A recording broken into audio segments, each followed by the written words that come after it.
Uneducated, unfiltered, unhinged. This is the Mangina Dialogues. We at it again with your host Nick Scopes and the Gregolicious. You know how we do, cause you know we keeping it gangster and silly. Unplugged like a full swung titty. About get jitty, cause you know we down to the nitty and the gritty. And we make shit sound so damn pretty. Yeah, cause it's unhinged comedy. And right now you're in the mix, so get ready, cause we about to get it poppin'. And we ain't stopping. I'm educated. Hello and welcome to the Mangina Dialogues. I am your host, Nick Scopes. And I'm the Gregolicious. And today, we have a very interesting guest from a great band called GWAR. We have Blothar. What's up, my man? Oh, not much. Doing pretty good. Just hanging out, me and my mangina. Doing your mangina. Speaking of, we know there's a little history with you guys and actually a mangina. You want to kind of take the lead and tell us about that? I know that you previously have used one. Not you necessarily, but other members of the band. Well, I mean, Blothar has a mangina. Blothar has a, what can I say? I like to talk about myself in the third person. I can tell you that I have both four udders and a sideways vagina, which I suppose you could say is a mangina. Yeah. So that is clearly ironic to our name of our show, which was taken from a lot of different places, but you're the first person we've had on that actually has one. So welcome. Oh, it's great to be here. Me and she. Me and she. That's the third and fourth person. Oh yeah. So you guys have kind of just crossed a milestone in the history of the band with the 30th anniversary of Scumdogs of the Universe. And you guys just did a few nights ago a pay-per-view that's going to run for a couple of weeks, which I just had the opportunity to watch it, and it was awesome. Really, took me into so many different places, and I was explaining it to Nick. I'm like, it's literally if a comic book came to life and you watched it happen. The story was great. The background on the band and some of that stuff was really cool.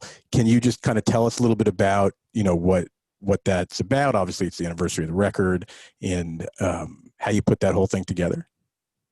The live stream, we wanted to add some value. And GWAR, I mean, part of the whole way that GWAR got started was by being absolutely disgusted with rock bands that just stand up there and are all serious and they don't do anything. And if they, of course, now some of them do have a live show, but they're supposed to be, I don't know, spooky, whatever, serious. And GWAR, we were reacting to the 4 or 5 guys standing on stage, right? We wanted to add a performance. And so these live streams, it's ridiculous. It's like the same thing, but it's even more boring because you're just watching a live stream of 4 jerk-offs standing there playing their instruments.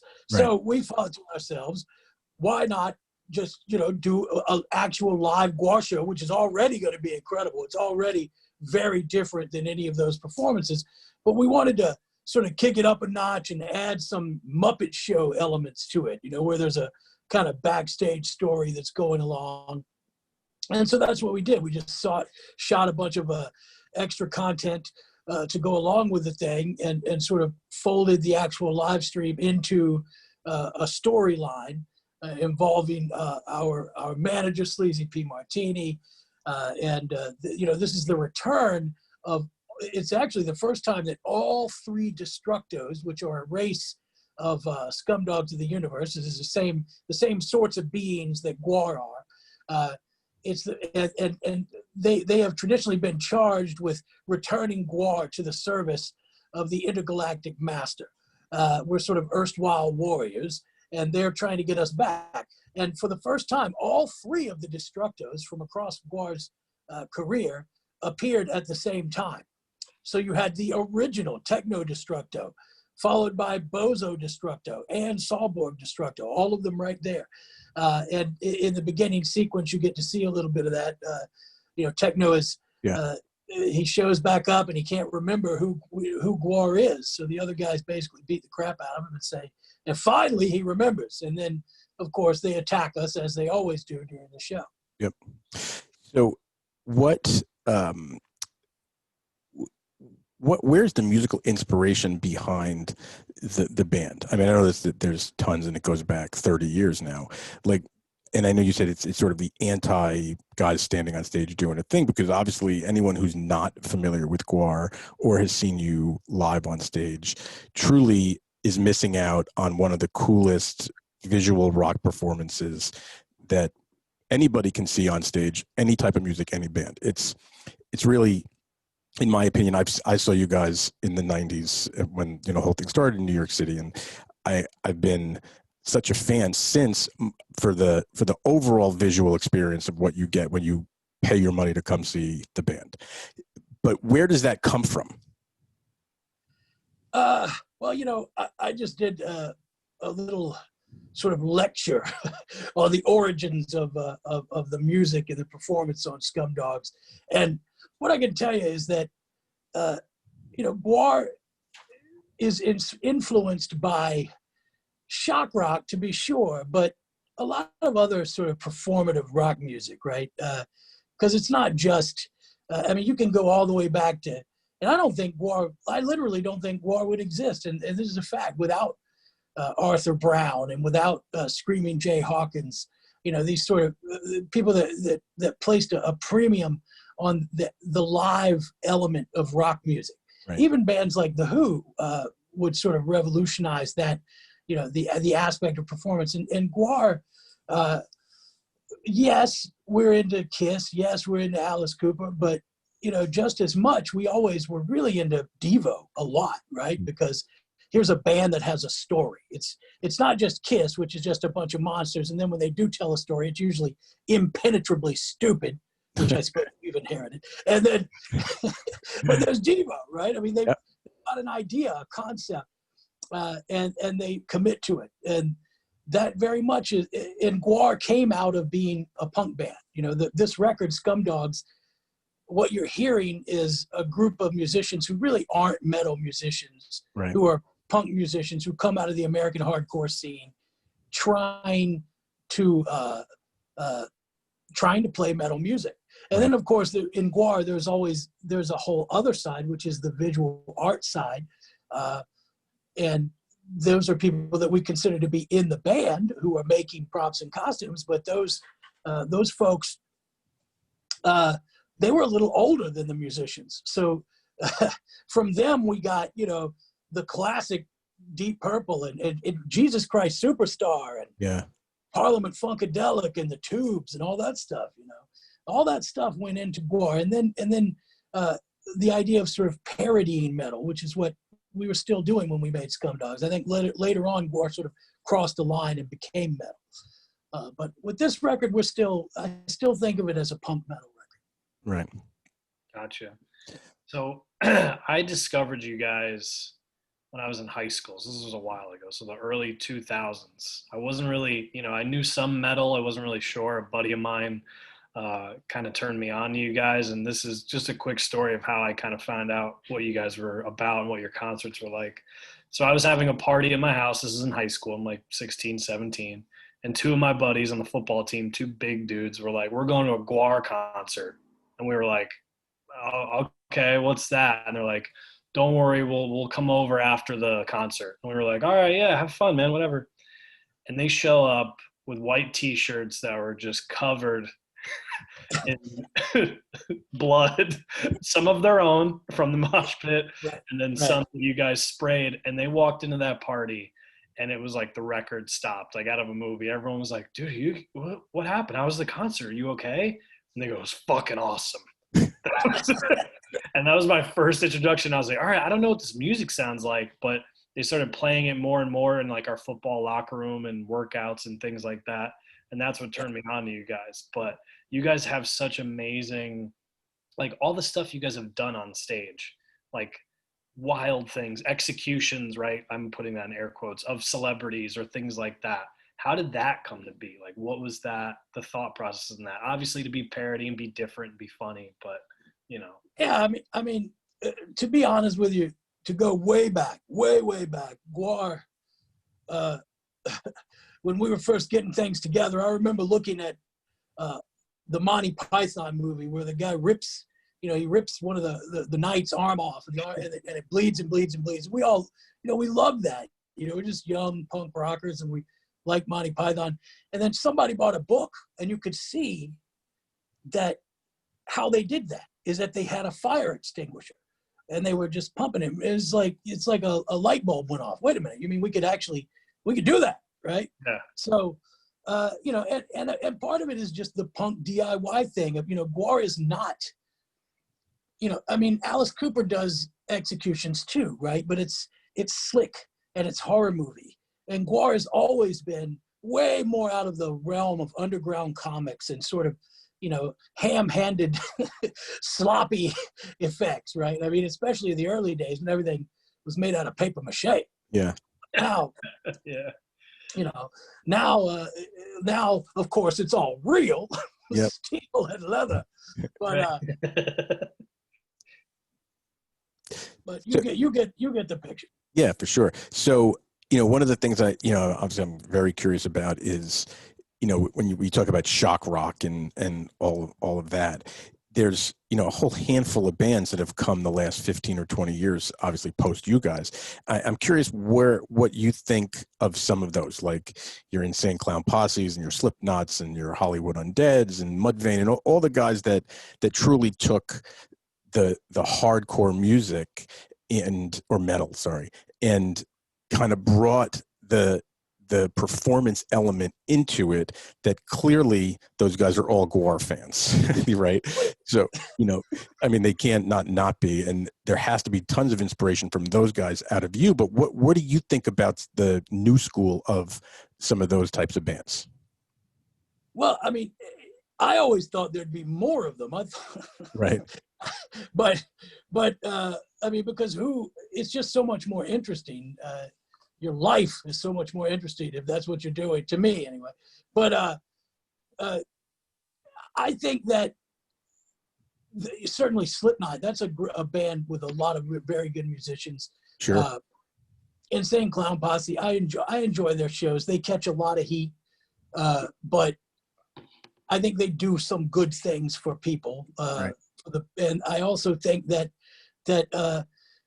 they have a fascinating backstory. How they sort of rose to prominence is just amazing. So it's an interesting group. I like the depth in the Insane Clown Posse story. Actually, all of these bands have, they have stories and backlines or backstories and storylines that matter and that mean something. So I think it's great. I wish that more bands would do it. Yeah. I think it's fine. I love it, to be honest with you. Right. Yeah, it's interesting because I've seen Slipknot a whole bunch of times, but the first time I actually ever saw them was at I want to say CBGB's. It was a small club in New York City for one of their album releases, and they come out and they do their whole shtick, and obviously they look intense, to put it mildly, right? The first thing I thought about when I saw those guys hit the stage and doing what they did, I just thought, GWAR. Well, I'm glad.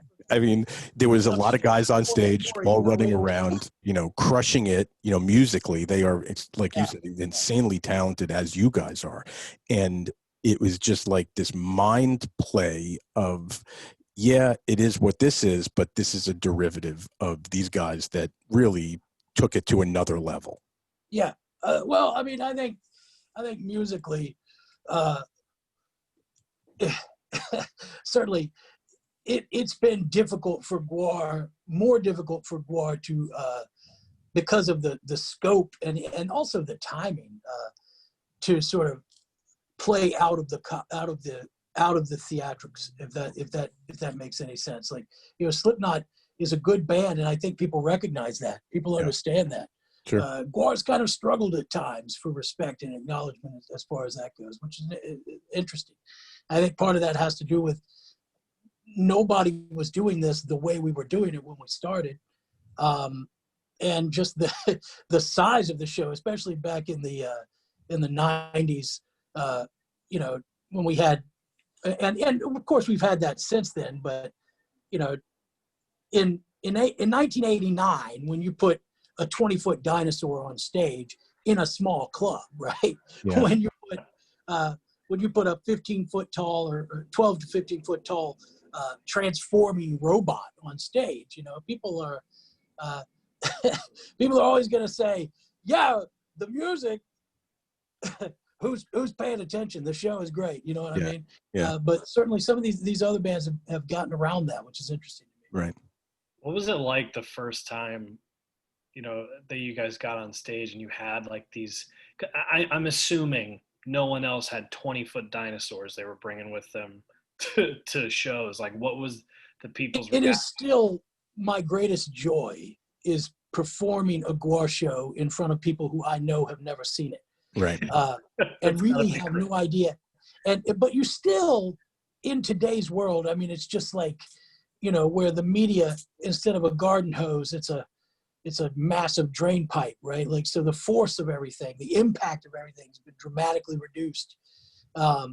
And back in the day, people had no idea what we looked like when we got to a town to play. So, you know, when we're playing Taco Land in San Antonio, Texas, you know, nobody's seen that, right? It's like, and that feeling, it's weird because a lot of times the audience, and they still have this reaction to some degree, it's like somebody just checked this box that said anything is permissible. If these guys can do this on stage, then you can do whatever the hell you want. And so that's what people would do. They'd just go crazy in the audience. And, you know, we'd have people throwing up their artificial limbs and just taking off their clothes. I mean, you know, the early days of GWAR were a lot of freaking fun, I'll tell you that. Yeah. What's some of the craziest stuff that you've seen down in the pit at a GWAR show? Oh man, I mean, besides getting your limbs thrown at you. I mean, there's been all kinds of crazy stuff happen. I mean, unfortunately, I remember a show at the Omni in San Francisco, and somebody jumped off of the balcony. Oh man! You know, and it was like all of a sudden the crowd splits, and I saw the guy do it. He just did a stage dive off the balcony. And you know, in comes the paramedics. We're still not sure what happened to him. You've seen people actually having sex in the crowd. You see that occasionally. That's always very disturbing. Never the people you want to see either. Yeah, who thinks that's a good idea? Yeah. Very romantic, buddy. That's for Valentine's Day. If shit starts opening up and you guys start having shows, that's what I'm doing. Bringing a date to a GWAR show. Yeah, bring a date, bang her in the pit. Yeah.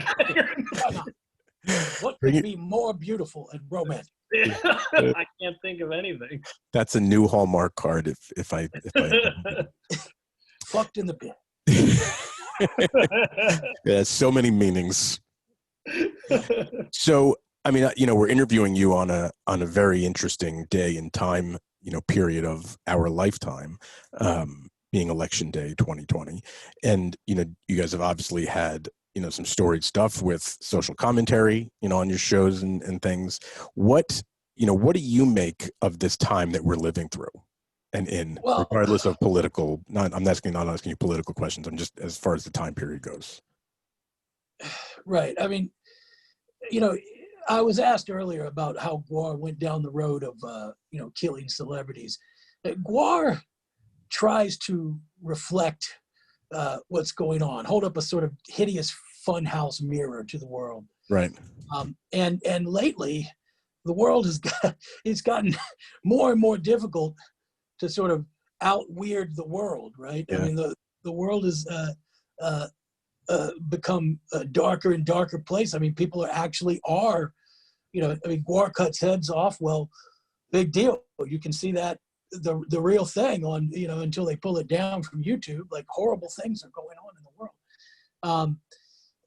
So I don't know what to make of it. I do wonder sometimes if I think the part of me believes that the world has always been this shitty. Yeah. It's just that now everybody can see it Yep. all the time. It was probably even shittier, right? But it's like, you know, if it just becomes legend, right? Like like Vlad Dracula Tepes just becomes Dracula, right? I mean, it's like, you know, now, unfortunately or fortunately, everybody can see everything. They can see it as it happens. And so I think we get a full sense of the weight of horribleness that surrounds us.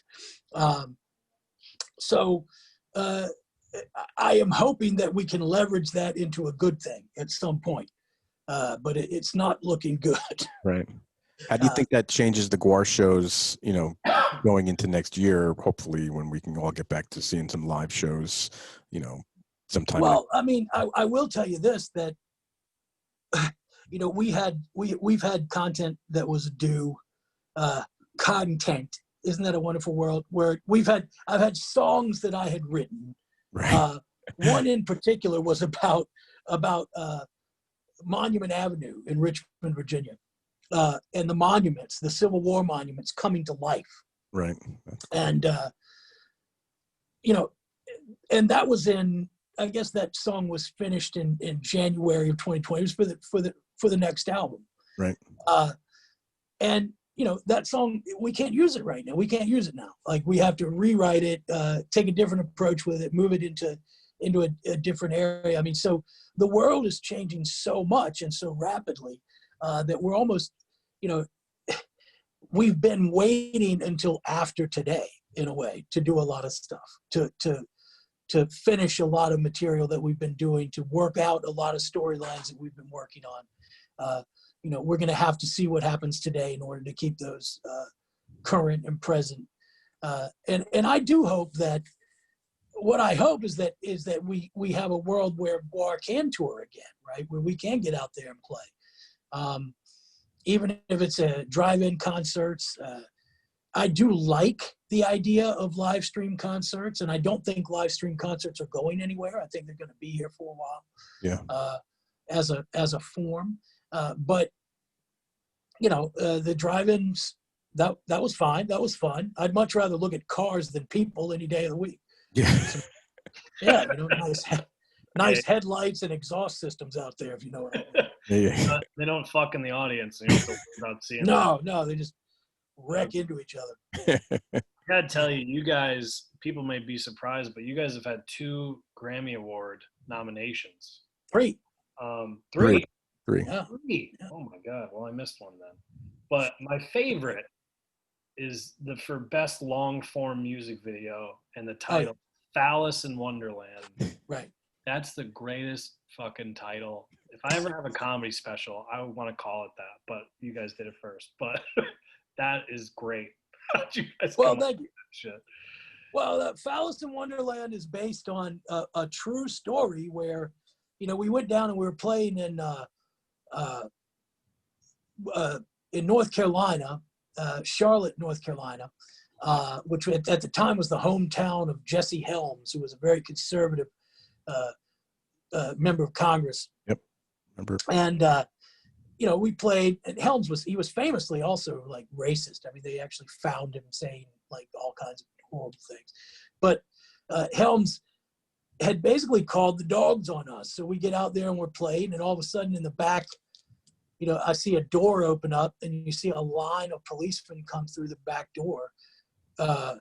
And I was thinking, well, there must be some kind of fight. But the next thing you know, there's these guys that look like Barney Miller, you know, sweaty dudes wearing ties and shirt sleeves, motioning me over like, come over here. And I'm like, get that clown off the fucking stage, right? And then I look and he's got a holster and a gun. It's like, okay, well, this is a cop. So we come off stage and they make Odorous take off most of his gear, but they leave the penis on, his big cuttlefish of Cthulhu, which is like 1.5 foot long schlong that looked like a fish. And they take photographs of that.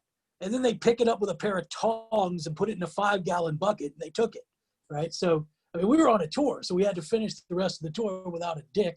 And it really, and that's what Phallus in Wonderland, it inspired us to make the story of Onerus's cock trying to reunite with him. So the main character in Phallus in Wonderland is the cuttlefish of Cthulhu and his search, the poor little guy trying to get back to Onerus. So the cops came, stopped your show, made you get off stage, and they only took the giant penis. That's all it. For. That's it, yeah. And they charged him with disseminating pornography in the presence of a minor. They charged him with a bunch of other things, but that was the one that stuck. That's unbelievable. Yeah.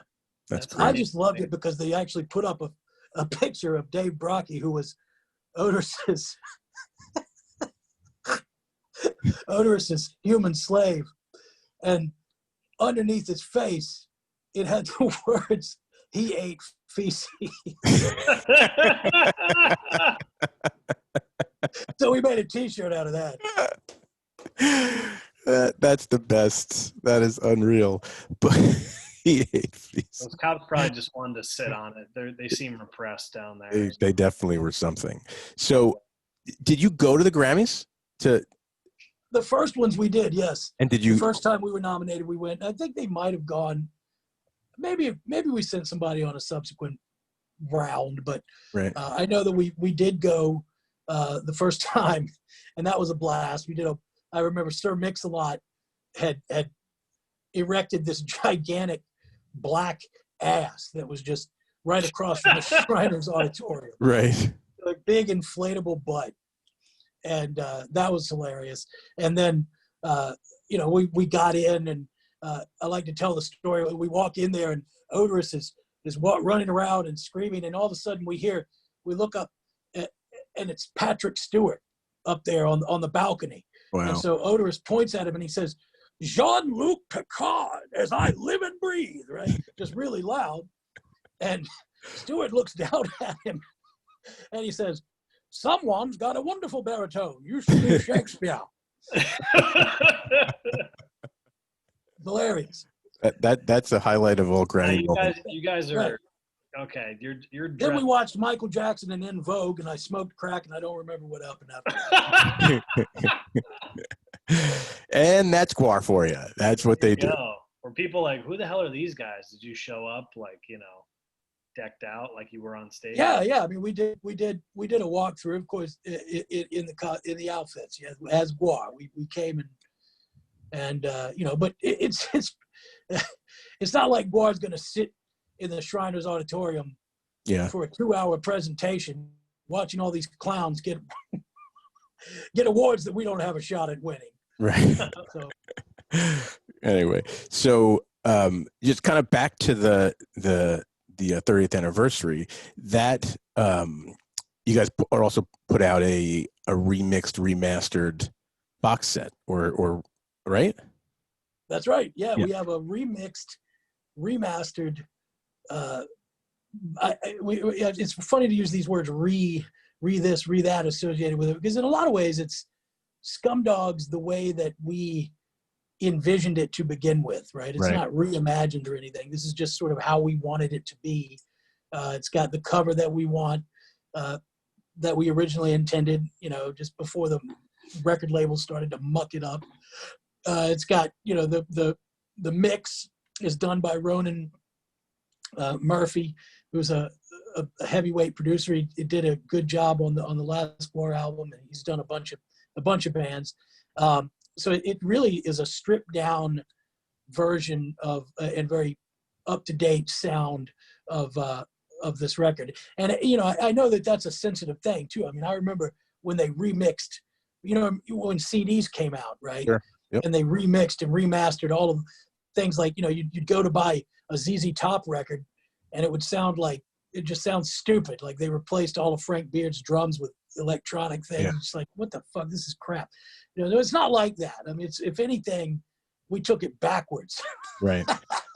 Yeah, but it sounds really good. I was going to ask you that. Like, what's the difference between this remastered version to the original? But you just answered it, and that's cool, because I agree. Like, I'm always reluctant to you know, buy or listen to the remastered versions of stuff, especially when they put things out that are so, you know, recognizable, or albums you grew up listening to, you know, or the Led Zeppelin remastered stuff. Like I don't necessarily want to listen to the remastered version, because I'm used to the cracks and crinkles from listening to, you know, vinyl or whatever.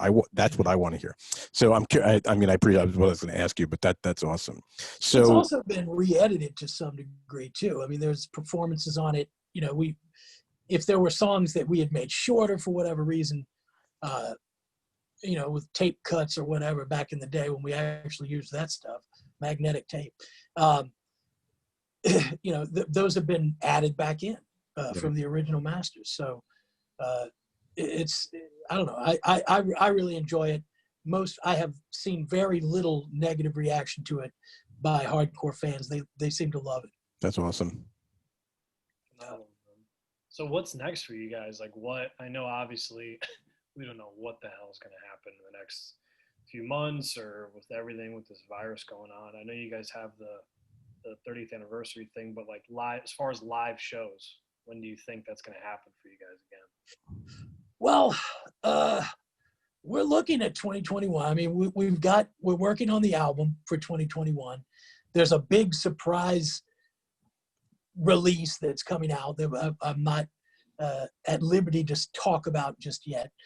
We have a lot of GWAR branded products that are coming out that are fun too, right? So I mean, you look for those things. We've got a whiskey in the works. We've got some weed coming out, man. You know, hey, CBD. But we've also got, you know, but in addition to all of the sort of licensing weirdness, we've been making stuff, right? So we've been doing a lot of video work, a lot of film work, a lot of writing. We have our own live stream, or not a live stream show. Well, yeah, it is. Undead Live's a live stream show that we do, where we you just have, it's just a GWAR show, right? We've got skits and performances and storylines. So we've been working on that stuff a lot, and I can see that going into 2021. And yes, we may tour as soon as we possibly can. Actually, speaking of Slipknot, I heard that they might even be touring in Asia. Yeah. So you know, I know that bands are out there doing it. So we're going to try to get in on it if we can. I love that you have GWAR labeled like weed, like GWAR brand weed that might come out. That might come out. I mean, horrifying places. Yeah. Book that shit. Looking at maybe, I think, some CBD or something. Yeah, that's awesome. Yeah. So listen, just want to say thanks for sharing some time with us. Congratulations on the 30th anniversary of Scumdogs. That's awesome. I can't believe it's 30th anniversary, but hey, time flies when you're having fun with GWAR. So really, thanks. We appreciate the time. And if you could just hang out for a sec after we click. But Nick, you want to end on anything, or? No, I just want to say thank you so much, man. This is so cool to, as I said, like, you know, my buddy in high school, he kind of took me around and like taught me about metal and stuff like that. And he used to use you guys and your music and as motivation for us. He was one of our captains. He actually came in one day. We used to do morning runs before school at like 6 a.m. And he came in one day and he had the blood soaked shirt from your concert. Right. And he put it up on the wall and like taped it up there. And he put on music and he was like, "Let's fucking go." And I was like, "Yeah, GWAR rules." Right. So yeah, this was really cool. I told him we were having you on today, and he can't believe it. So this is really cool. Thank you for taking the time. Well, I'm glad that we could help you out in the locker room, if you know what I mean. He needs all that. I need that foot. I need that dick. That foot and a half long. You do need that dick. You're right. Yeah. And there's the promo. Damn it. All right. Thanks. Hang out for a sec. Right. Gotcha.